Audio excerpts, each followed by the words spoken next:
urritasun edo desgaitasun funtzional edo bestelakoak dituen personen gizarte batean, persona hauei gaitasunak eskaini behar dizkion gizarte bat beharrezkoa da.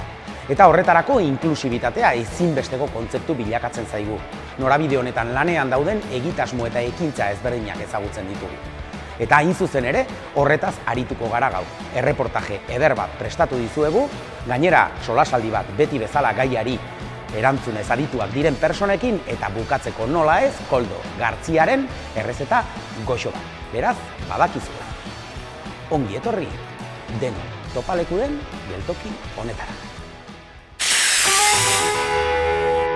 Gaurko hontan, Oiloraino hurbilduko gara eta bertan gure sustraiak baserri eskola ezagutuko dugu eta noski honen proiektu edo egitasmo integratzailea.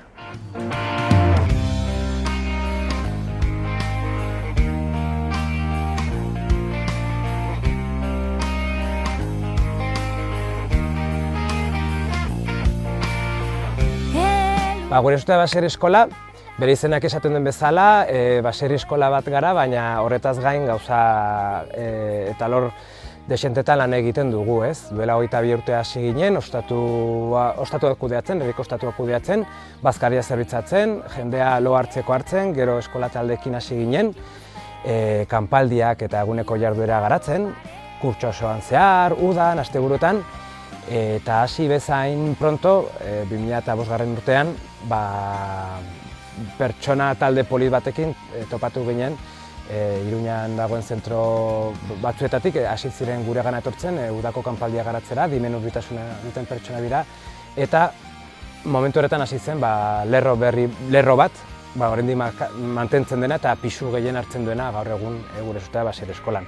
Bi lerro garrantzitsu ditugu, bata aisialdia, denbora librea eta ingurumen hezkuntzan garatzen den jarduerak, eta gero bestadetik gizarte lerroa edo pisu tutelatuekin eta zentro okupazionalekin bat hemen eta bestea bat Iruñan.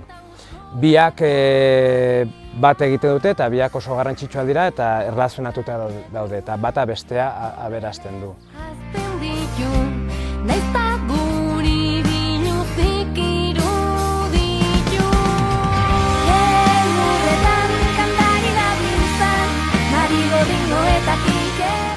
Ni hemen daramat 9 urte eta erdi. Etorri nintzen Izterriatik. Esan zidaten, nahi duzu joan Oiora. Ni ja nekien nola zen hau,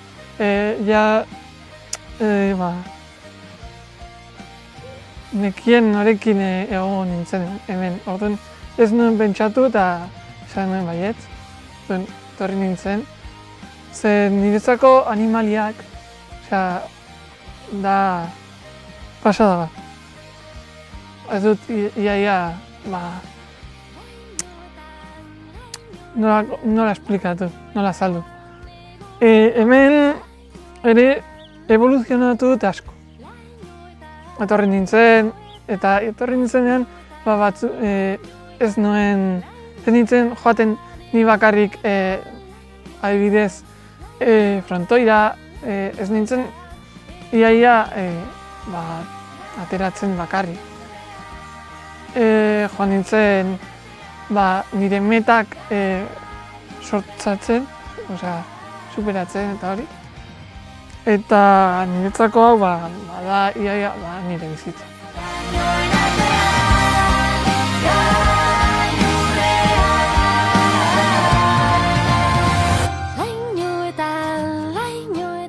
Hona etortzen diren guztiak gure ingurunean dauden estimuloekin lan egiten dute. Eta gure helburua lehen aipatu dugun bezala da, hemen ditugun estimulo horiek eskura uztea da, ez?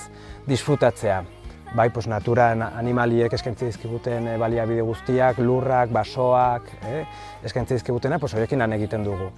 Orduan, hemen dauden gaztetxoak, kanpaldia garatzen duten gaztetxoak, terapia bat jasotzen duten, nahiz eta oso gainetik izan eta bereek ez dira horretaz hartzen, baina animaliek eta inguruna dituzten alderdi onuragarri horiek barrenatzen dituzte eta horietaz aprobetxatzen dira. hemen bizi diren pertsonak sakonago lantzen dute eta hemen daude espreski horregatik, hemen dauden estimuluak berarentzat positiboagoak direlako eta beraien prozesu, banakako prozesuan interesgarria direlako. Zenbait momentuetan, horiek sakonago lantzen ditugu, adibidez baños de bosque terapiaren bitartez, edo jardueren bitartez, eta ere zaldi astoekin jarduera zehatzak garatzen.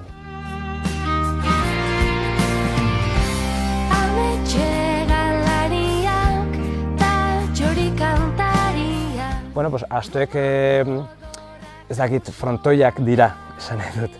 Guk laguntasuna, guk konfidantza, maitasuna eskaintzen baldin badiogu, hori bueltatzen digute, momentuan gainera, ez? Guk berriz beste joera bat azaleratzen baldin badugu eren aurrean, erantzun bat ematen digute, ez? Presez baldin bagaude, joaten dira, ez dute gurekin egon nahi. Beraz, horazten gara bizipenekin. Erlajatzeko modu paregabea, errutinak lantzeko ere oso modu potentea da. Jarduera desberdinak egiteko, ez? Animalien aitzakiarekin, igual, normalen egiten ditugun gauzak egin ditzazkegu, ez? Paseo bat eman, zirkuitu bat bete, psikimotrizitatea landu. Orduan, jarduera bakoitzak helburu zehatzak lantzeko aukera ematen digu. Baina hori, joera natural hori, ez? Animalien gana hurbiltzeko, joera edo tendentzia hori aprobetxatzen dugu.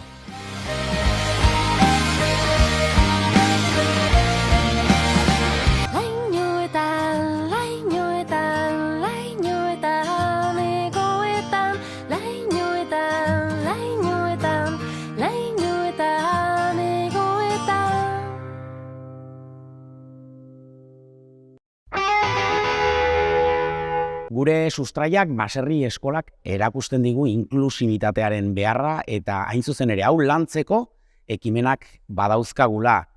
Gizarte inklusiboago bat nola lortu edo norabide horretan ze pauso eman izango da gaurko solasaldiaren gaia eta hemen ditugu hain zuzen ere gai horrekin lotura duten hainbat aditu. Eta besterik gabe hauek aurkeztera pasatuko gara. Nerea Filat, Katakrak liburu denda esango dugu edo bertako kidea? Bueno, Katakrak proiektuko kidea. Proiektuko, zerbait zabalago bezala ulertu. Gauza asko garelako eta gauza asko egiten ditugulako. Ongi etorri. Eskerrik asko. Hemen daukagu Inigo Puntzel, bera Aislanat enpresako sortzaileetariko bat, gainera ardi moztailea ere, beraz landa eremuarekin ere lotura duena. Eta hemen daukagu Edurne Arzeluz, Reaseko kidea, eta, baserri eskola inklusiboa eta beste proiektu batzuen aterkia nolabait ere eusten dion kide bat, ezta? Bai, egun eskerrik asko. Ongi etorri. Eta zurekin hasiko gara, ari gara baserri eskola inklusibo batetaz, azaldu labur bada ere, nola ulertzen duen Reasek inklusibitatea. Bale, guretzat ekonomia solidarioentzat eredu honetan pertsona erdian dago. Orduan guretzat oso importantea da pertsona guztiak bere lekua eta balabide egokituak izatea elkarte honetan eta sistema honetan ondo sentitzeko eta ondo egiteko gauzak. Orduan gure sustraiak ekonomia solidarioaren baloreak partekatzen dute. Haientzat oso importantea da pertsona eta batez ere desgaitasun duten pertsonentzat baliabide egokituak izatea. Eta bere bizikalitatea hobetza eta guretzat ere. Inklusibitateaz ari garenean noski arazo funtzional edo motoreak dituzten personak edo desgaitasunak dituzten personez hitz egiten dugu, baina persona zaurgarrietaz, gizartean parte izateko zailtasun eta arazoak dituzten personak ditugu. Katakraken ere, nolabait ere, zuen proiektua meintzat erdigunea den lan harreman bat duzu, ezta? Bai, modu batean ere ez gara baserri eskola bat, baina bai landa edo landa eremuko balore horiek hirira ekartzen ditugu. Gure proiektuaren hartatzetako bat elikadura subirautza da eta horrek permititzen dugu nolabait bai ekoizleekin harreman zuzenak izatea, bai nekazari edo abeltzainekin, eta haiek hiria etortzen direnean, beraien mezuak ere gure tokian zabaltzea. Inigo, eta hemen esperientzia zehatz eta zari baldin bagara, zuek esperientzia zehatz bat eduki duzue, gure sustraiak baserri eskolarekin, bereziki gainera efizientzia energetikoa bilatze aldera eraikinak behar zituen birmoldaketak egiteko, ezta? Bai, egin genuena izan zen, isolamendua, egiten duguna da, isolamendua paper egunkariarekin, saltzen ez diren egunkariekin, eta zilina eraman zile igual Madrilera, berziklatzera, gero ona berriro ekarri, egiten duguna da, zuzenean, hemengo rotatibatik gure enpresara ekarri, isolamendua egin, eta gero egin genuen hor eskolan, proiektu bat, hango jendea bilatu zituela egunkariak, eta, gure enpresara ekarri, isolamendua egin, eta gero han berriro jarri. Pizkagat ekonomia zirkula, ez? Goazen pixkat zabaltzera, esperientzia zehatzak ditugulako hauek, baina azkenean ardatza edo erdigunea inklusibitatearen kontzeptua da, ez? Bakoitzak duzuen esperientziatik eta egiten duzuen hausnarketatik, nola begiratzen diogu gizarte honi inklusiboagoa izateko edo benetan inklusiboa izateko? Haze galdera zaila. Gure kasuan, esango nuke gauza txikienetatik hasita, ez? Katakrake printzipioz eraikinak berak ateak zabaltzen dizkiela edun hori, datorren moduan datorrela, eta, ez da gutxi, guretzat bintzat ireki genuenean hori oso aurrera pausu handia izan zen, lehen egoten ginen tokian, hormigatomika nahi zuzen, etzelako hori gertatzen, eta guretzat bai politikoki oso gauza garrantzitsua da. Guretzat inklusibitatea edo dibertsitatea duten pertsonekin lan hori ez da gure hildu garrantzitsuenetariko bat, baina bai lantzen saiatzen gara eta askotan ekimen pila bat datozkigu katakrak ezagutzera, inkluso gurean ere praktikak egitera, esan hori beti, ate hori zabalik dugu. Eta nolabait, guk bai lantzen duguna agian beste modu batean, bada demokratikotasun, benetazko demokratikotasun hori lantzea, ez? Bai nolabait gure ekimenekin, eztabaidekin, ikastaroekin, edo baita nolabait proposatzen ditugun liburu edo argitaletxeak argitaratzen dituen testuekin, ez? Orduan, ez da gure ardatzetako bat, baina noski lantzen dugu. Modu zeharkako modu batean lantzen dugu. Garbi dago formakuntzaren elementua, ez? Planteatzen ari garena da, agian eredu kultural bat aldatu behar dela, sistema kapitalistak esan dezakegun sortzen duen eredu kultural individualista eta kompetitibo batean, hain zuzen ere, inklusibitatea konplikatua da, ez? Hori eraldatu beharko da. Bai, guretzat hezkuntza eraldaketa sozial bat tresna oso baliagarria da. Adibidez aurten, estatuko reasekin LOMLOE legera, aukera batzu proposatu dute, adibidez eskolan txikitatik, ekonomia solidario eta haien baloreak irakastea, eta baliabide gutxien duten pertsonetzat egokitua izatea hezkuntza bat. Oso importantea da. Gure eredua oso lehiatzua da, eta batez ere oso zaila da, ezgaitasun duten pertsonentzat, han ondo sentitzea eta bere prozesua egitea. Galdera horrekin interpelatzen dugu gizarte bat. Alegia, olako ekintzen eta instituzio politika ordezkatzen dutenen artean gizarte masa bat dago. Eta horiek ere iritzi aukiko dute, zer jakingo dute, nola kokatzen dira galdera hauen aurrean, kalera joango gara, eta kalean galdera batzuk luzatuko dizkiegu, ea bueltan pilota nola datorkigun. Goazen. Nik uste dut dela proiektu bat oso ona. Bultzatu beharra da gehiago, bai. Beharrezkoa, ze naturan bizi gara eta ezin gara, hemen hirietan bezala ezin gara hainbeste naturarekin ezberdindu, ezta? Orduan, derrigorrezkoa dela, iruditzen zait. Eta gainera duela pilo bat ez dugula hori praktikatzen. Ja, pentsatzen dugu naturarekin ez dugula zerikusirik ere ez. Horregatik, bai, derrigorrezkoa esan dudan bezala. Bueno, Iruñan daude zentru asko, eta bai, baina baserri ez. Bai ez. Ez dut ezagutzen. Hemen Iruñan eta Euskal Herrian ez dut inoiz entzun, baina bai atzerrian, adibidez Eskandinavian, lantzen dutela, adibidez, umeak eskola inklusiboetan sartzen dituzte, Finlandian adibidez, hori ja normala da, hor. Pues gizartean badelako denetaik, eta bakarri pentsatzen da jende arruntean, ez? Orduan, pues, hor badago lanketa desente. Bai. Gizarterako gutxienekoa da. Derrigorrezkoa izan beharko litzateke, eta ea, poliki-poliki hori garatzen den, ez da? Eta garbi dago, esan dudan bezala, pilota berriro ere bueltatu zaigula, beraz, guazen pixka bat, azkeneko txampa honetan aurrera egitea, kaletik etorritakoa, orain gurera.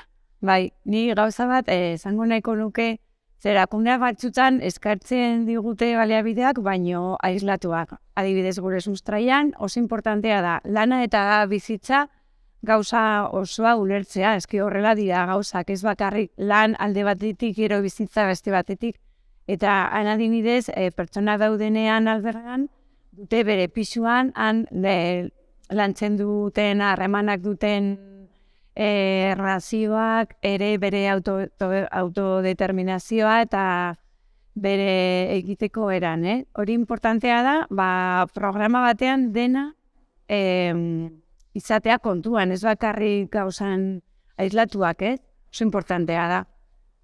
Eta ekonomia harremanetaz ari garenez ere, azkenean hitz egiten ari gara langileetaz. Inklusibitateaz hitz egiten dugu, baino lan harremanetaz hitz egiten ari gara, ez? Zentzu horretan ez aldago aurreiritzi bat askotan ere, lan kontratu prekarioak edo ez kualifikatuetarako baliatzen dela eskulan merke bezala, eta batzutan desprestigiatu egiten ezote den enpresa edo ekinbide pribatuetan horrelako kontratazioak egiten direnean. Gu adibidez, beti egiten ditugun kontratuak, konbenioak baino altuago dira, ez? Lan asko dagoenean eta dirua dagoenean, banatzen, bai, jaisten denean, saiatzen gara denok, ez dugu inoiz pertsona kanporatu, ez? Zenean, saiatu behar gara, denitzen dugun kulturaz, ez da hori aldatu behar dugula, eta garrantzitsuena dena pertsonak zentzuan egotea, ez? Adibidez guretzat, muga hori gainditzeko bidea, izan da beste alde batetik, ez? Katakraken forma legala bada, etekin asmorik gabeko kooperatiba bat, baina nolabait, etekin asmorik gabeko kooperatiba horren gainean badago asanblada politiko bat, nolabait bideratzen duena, ez, proiektu osoaren nondik norakoak, erabaki estrategiko guztiak hartzen dituenak, eta guretzat hasieratik hori izan da ardatza, eta horrek lagundu gaitu egunerokotasuneko miseriak, ze azkenean lanean zaudenean oso gogorra da, eta denok sartzen ditugu ordu pila bat, eta ez dakize, pixkat begirada handiago bat, ez, eta zabalago bat izaten, gure buruak kokatzeko, gure proiektuak kokatzeko, gure etorkizunak kokatzeko, eta erabakiak beste modu batez hartu ahal izateko, ez? Eta ez egunero daukasun presa horrekin, edo nekezi horrekin, edo horrekin. Guk denok berdin kobratzen dugu, nolabait ez dugu funtzionatzen noiko enpresa bat bezala, gure asmoa beti bada, gurera datozenak kooperatibako parte izaten jarraitzea, hori ez da bat ere erraza, gaur egun uste dut gure gizartearen baloreak beste batzuk direla, eta jendeak oro har funtzionarioa izatea nahiago duela, gure ekimenetan parte hartza baino. Baina hori da gure markoa, eta guri nolabait bideratu, eta guri behintzat guretzat baliogarria zaiguna. Esan dezakegu azken finean, gure helburua ez dela gizarte inklusiboago bat eraikitzea, baizik eta gizarte inklusibo bat eukitzea eta osatzea, garbi dago sistema kapitalista kompetitibo batean gauzkatela eta horrek sortzen dizkigula kontraesanak, enpresak antolatzeko orduan, lan harremanak egiteko orduan, eta kulturalki horrek ere poso bat badaukala, eta zailtasunak sortzen dizkigula eguneroko bizitzan, beraz bide bat egin behar dela, inklusibitatera. Eskerrik asko, gaur gurekin egoteagatik, argi pixka bat jartzeagatik eta bereziki egiten duzuen lanagatik, erakutsi dizkiguzuen ereduengatik, eta espero dugu, saio honetan egindako ekarpenekin, pauso eta norabide horretan, zerbait edo ekarpenen bat egin ahal izatea.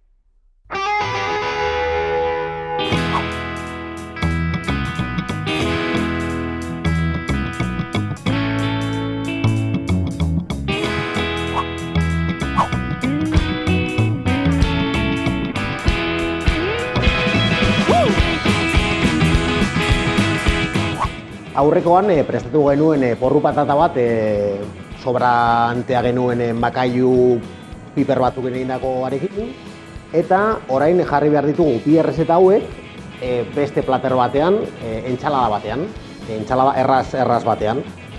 Horretarako egin behar dugu lehenengo makailu brandada bat, eta egingo duguna da birrindu oliokin, montatu du oliokin, eta hori erabiliko dugu oinarri bezala, ezta? Gero jartzeko gainean piper gorriak, letxuga, alineatuko duguna piper berde eta tipula pizka batekin, eta vinagreta batekin, eta makailua, bale? Hasiko gara barandadarekin. Horretarako besterik ez, patata eta makailua birrindu, eta gero montatu olio pixka batekin.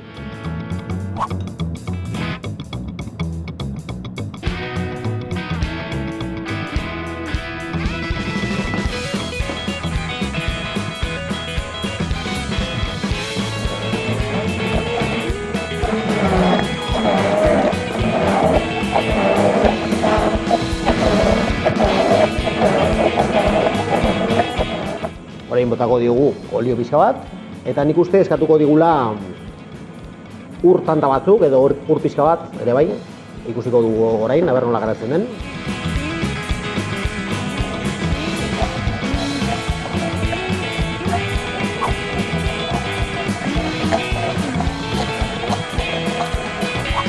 Hortxe noa, urarekin, pitin bat, hortxe, nik uste horrekin nahikoa izango dela. Bale, hortxe dugu prest, ikusten duzuen bezala, geratzen da pasta bat, patata pure bat bezala. Eta hasiko garaia enplatatzen, zeren honek ez daka gauza hundirik. Horretarako behar dugu alineatu pixkat gure eskarola.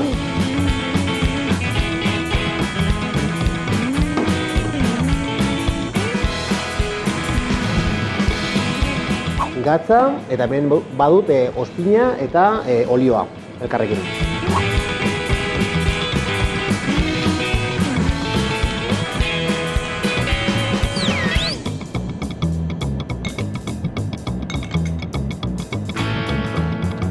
Botako diot ere bai tipula eta piper berdea, moztuta dudan hemen.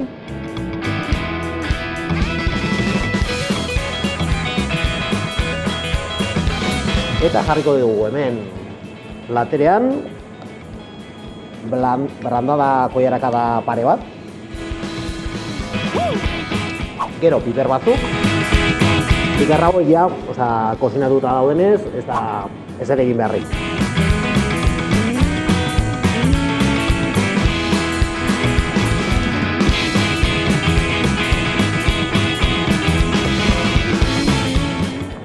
Goian eskarola.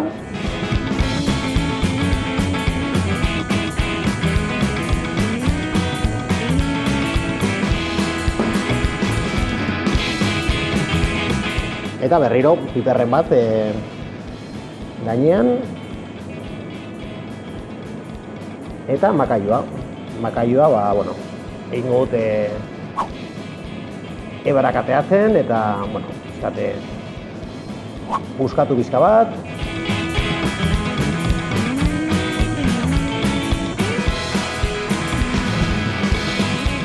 eta barrura.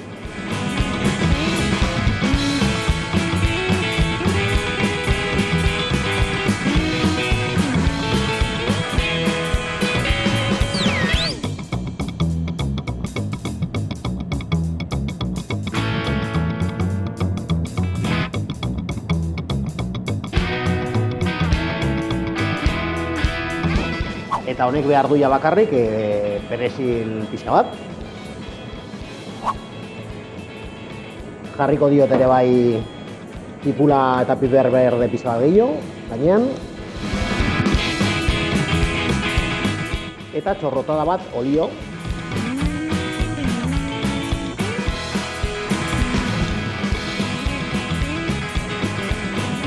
Eta hauxe da gure gaurko platera.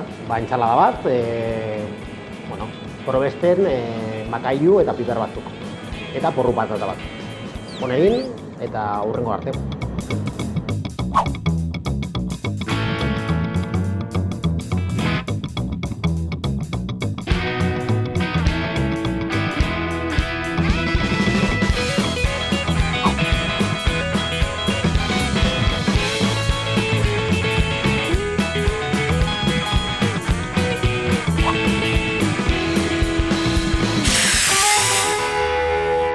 Pertsonak ez dira ezgaiak, ezgai inguruneak egiten gaitu.